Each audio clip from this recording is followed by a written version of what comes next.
അപ്പോൾ നമുക്കങ്ങനെ എന്തെങ്കിലും സംഭവിക്കാൻ പോവുകയാണോ? അങ്ങ് ഭാവി ദർശിക്കാറുള്ള വ്യക്തിയല്ലേ? ഇല്ല സഖി, നാം പറഞ്ഞിട്ടുള്ളതല്ലേ, മനുഷ്യരുടെ സ്വഭാവം ദർശിച്ചാണ് നാം അവരുടെ ഭാവി കാര്യങ്ങളെക്കുറിച്ചുള്ള അനുമാനം നടത്താറുള്ളത്.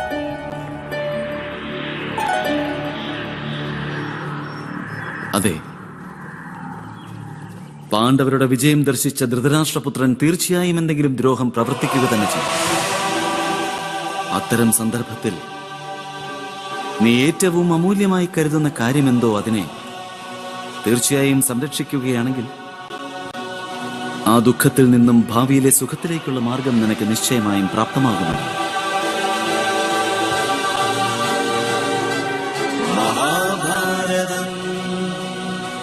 അങ്ങ് നമ്മോടൊപ്പം ഉണ്ടാവുകയില്ലേ ഗോവിന്ദ?